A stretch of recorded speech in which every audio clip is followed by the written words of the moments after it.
Damai Tuhan kita Yesus Kristus menyertai kita. Salam jumpa kembali dalam renungan harian atau dalam renungan hari Minggu.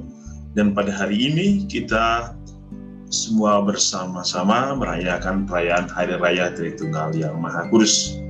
Dan kita semua bersama-sama untuk diundang untuk merenungkan misteri ilahi Allah yang Ia nyatakan bagi kita dalam seluruh karya kita, dalam permenungan kita, di dalam perjalanan iman kita.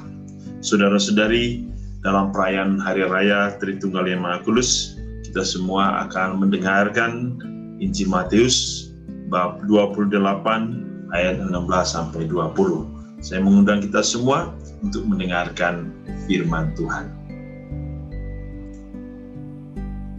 Inilah Injil suci menurut Matius. Ke-11 murid itu berangkat ke Galilea, ke bukit yang telah ditunjukkan Yesus kepada mereka. Ketika melihat Dia, mereka menyembahnya, tetapi beberapa orang ragu-ragu. Yesus mendekati mereka dan berkata, "Kepadaku telah diberikan segala kuasa di surga dan di bumi.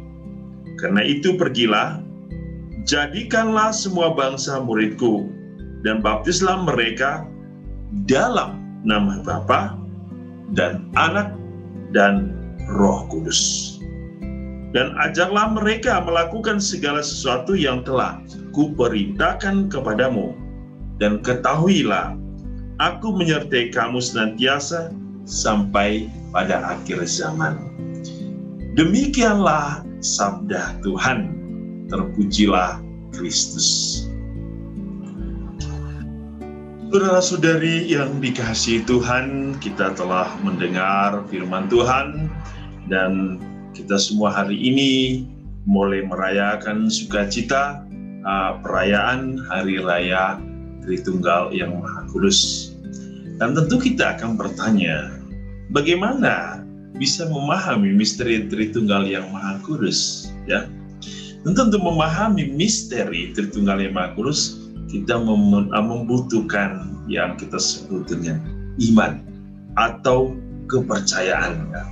Ada suatu sebutan dalam bahasa Latin yang mengatakan seperti ini, intelligio ut credam est, yang berarti saya mengerti supaya percaya.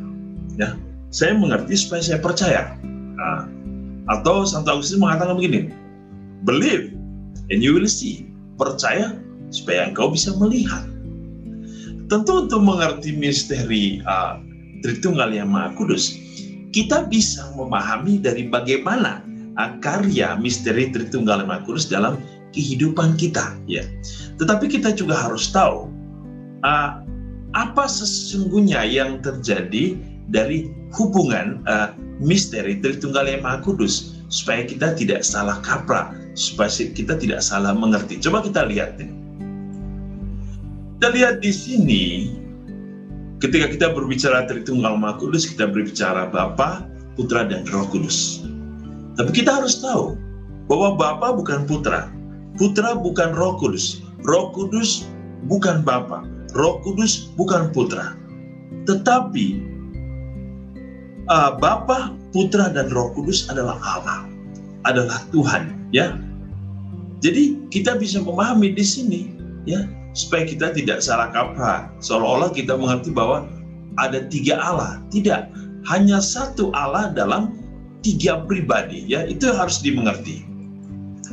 Dari pemahaman ini kita sudah bisa melihat bahwa ada peranan atau peran penting di dalam kehidupan manusia yang berbeda-beda. Ya, kalau kita mendengar dalam bacaan pertama dari kitab Ulangan, bagaimana Bapa mengambil peranan penting mengangkat bangsa Israel menjadi bangsa pilihan. Kalau bukan Bapa sendiri yang mengangkat bangsa Israel, maka bangsa Israel tidak menjadi bangsa yang berkenan di hadapan Allah. Tetapi karena Allah yang memilih untuk menjadikan bangsa Israel menjadi bangsa pilihan, di situ kita bisa melihat bagaimana sejarah keselamatan itu diawali dari bangsa pilihan. Dalam seluruh kitab perjanjian lama, mungkin kadang kita susah atau mungkin tidak melihat bagaimana Yesus dan Roh Kudus itu benar-benar ada. Selalu kita mendengar bahwa Bapa selalu berbicara, ya, Bapa selalu berbicara dengan para nabi, dengan umat pilihan, ya. Tetapi Bapa yang begitu jauh, Bapa yang tidak kelihatan, ya, itu selalu menampakkan diri dalam rupa api seperti Moses, dalam begitu banyak rupa angin, ya, burung merpati. Bapa itu akhirnya menampakkan diri dalam diri Allah, ya, Allah yaitu Allah Putra. Dalam Perjanjian Baru kita bisa melihat bahwa Allah Putra hadir dalam kehidupan manusia dengan peranan yang berbeda. Ia sebagai Allah yang akan menebus umat manusia, ya. Begitupun ketika Yesus kembali dan Bapa mengutus Roh Kudus, Allah Roh Kudus untuk hadir dalam dunia. Allah Roh Kudus ini akan menuntun kita sampai kepada kehidupan kekal. Roh Kudus itulah yang akan memperbaharui seluruh muka bumi, memperoleh kehidupan manusia. Ia akan memperbaharui seluruh karya keselamatan Bapa dalam diri Kristus. Ia akan menuntun manusia untuk diarahkan berjalan di dalam karya keselamatan itu. Nah, dalam Injil hari ini, ya, kalau kita mendengar bagaimana dalam percakapan Yesus dan para murid, ia mengutus mereka. Pergilah, jadikanlah semua bangsa muridku dan baptislah mereka dalam nama Bapa dan Putra dan Roh Kudus, ya. Di situ dikatakan dalam nama Bapa, Putra dan Roh Kudus. Nah, ini juga yang menjadi tanda salib ketika kita memulai doa. Kita selalu mengatakan dalam nama Bapa dan Putra dan Roh Kudus, amin. Atau dalam bahasa Latin, in nomine Patris et Filio et Spiritus Sancto. Dikatakan itu ada satu persekutuan di situ. Ada satu kesatuan, ada satu kekeluargaan, ya. Bukan demi nama Bapa, tetapi dalam nama Bapa dan Putra dan Roh Kudus. Satu kesatuan yang tidak terpisahkan satu sama lain sebagai Allah, ya. Sebagai Allah yang akan membawa manusia kepada keselamatan. Nah, lalu ketika Yesus mengutus para murid dan mengatakan, pergilah dan wartakanlah dan lakukanlah pembaptisan dalam nama Bapa dan Putra dan Roh Kudus. Mengapa harus dalam Tritunggal yang Maha Kudus? Kalau ada pembaptisan yang menyebut dalam nama Bapa, Putra dan Roh Kudus adalah sah. Tetapi jikalau ada pembaptisan yang tidak menggunakan formula ini, mungkin dalam nama Bapa dan juga nama orang yang dibaptis dan Roh Kudus, berarti pembaptisan tidak sah. Bahkan ketika satu gereja tidak mengakui keilahian Yesus, itu pun tidak sah. Bahkan gereja pun yang tidak mengakui kemanusiaan Yesus, itu pun tidak sah. Sebab Yesus adalah Allah dan manusia. Sehingga dalam pembaptisan itu, atau dalam formula Tritunggal yang Maha Kudus, Bapa dan Putra ini sebagai Allah dan sebagai manusia, dan Roh Kudus itu tidak bisa dipisahkan. Ya, kita bisa melihat kalau mengapa Yesus harus mengutus para murid, ya, untuk membaptis. Ada apa sebenarnya dengan pembaptisannya?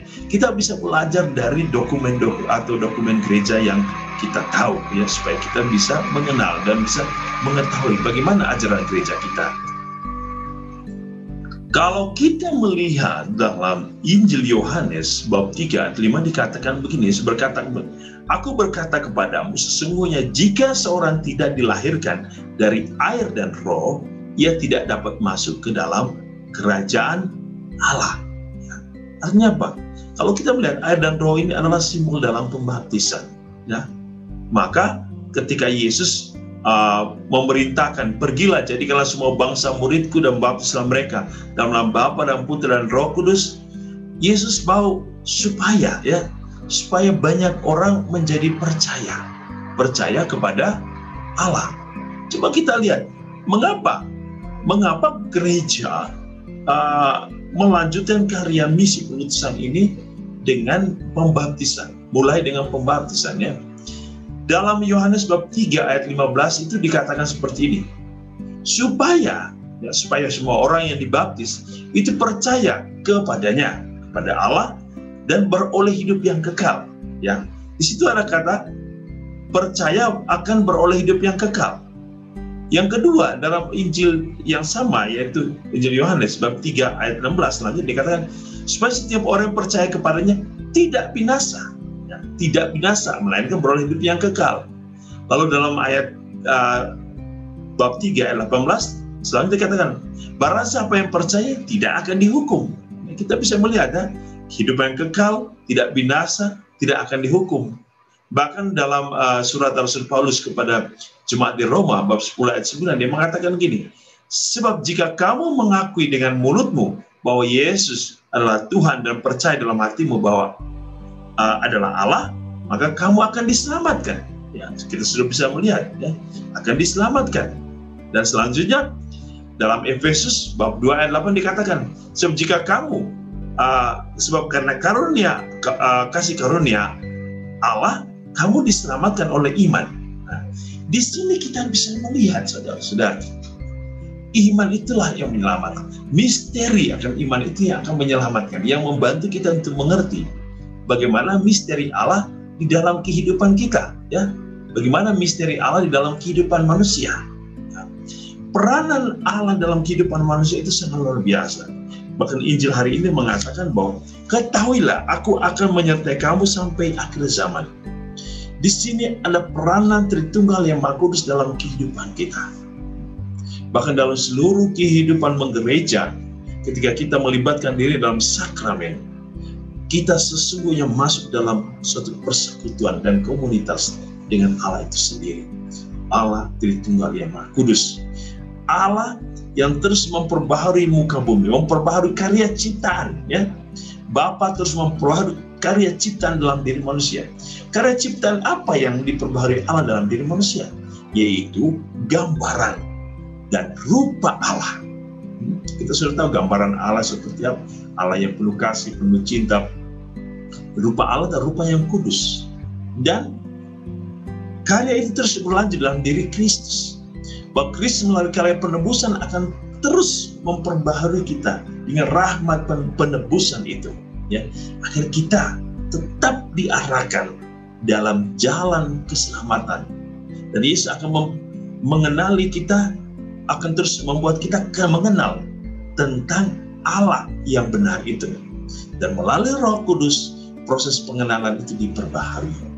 Manusia jatuh, tetapi Roh Kudus senantiasa memperbarui hati setiap orang, pikiran setiap orang, iman setiap orang untuk tetap percaya kepada Bapa sebagai Allah pencipta dan kepada Putra sebagai Allah yang menebus, dan tentu kepada Allah Roh Kudus yang tinggal dalam diri kita dan memperbarui hidup kita. Setiap hari tanpa kita sadari, bahkan kita sadari pula, kita selalu menghadirkan Roh Kudus, ya, Tritunggal yang Maha Kudus dalam diri kita. Ketika kita berdoa dalam nama Bapa, Putra, dan Roh Kudus, ya, kita selalu diingatkan akan persekutuan dengan Roh Kudus. Bahkan ketika kita berdoa, ya, di akhir doa kita mengatakan dengan pengantaraan, ya, dengan pengantaraan Yesus bersama Roh Kudus dalam persekutuan dengan Bapa, dengan Allah Bapa, kita menyatukan selalu kehidupan kita di dalam kehidupan Tritunggal yang Maha Kudus. Dan kehidupan Tritunggal Maha Kudus, makna kesatuan ini, makna komunion ini harus menjadi makna kehidupan keluarga kita. Agar kehidupan Tritunggal yang Maha Kudus ini harus menjadi gambaran kehidupan Kristiani yang selalu bersatu di dalam satu kesatuan yang utuh, dalam satu komunion yang utuh, yang tidak terpisahkan. Baik tidak terpisahkan dengan Bapa, Putra, dan Roh Kudus, maupun tidak terpisahkan dengan satu sama lain, dengan orang-orang yang kita cinta. Inilah harapan Bapa, agar hidup manusia sesuai dengan gambaran dan rupa Allah, dan harapan Yesus agar kita mau selalu hidup di dalam karya Allah, karya penebusan itu untuk menerima karya keselamatan, dan hidup di dalam Roh, supaya kita semua terus diperbaharui di dalam seluruh karya-karya hidup kita. Semoga kasih karunia Tuhan akan selalu menguduskan kita, akan selalu memperbarui hidup kita dengan Roh Allah, Roh yang menguduskan, Roh yang menyucikan, Roh yang membuat kita terus percaya kepada Allah Tritunggal yang Maha Kudus. Tuhan Yesus memberkati kita dengan kasih dan berkat-Nya yang berlimpah. dalam nama Bapa, Putra, dan Roh Kudus. Amin.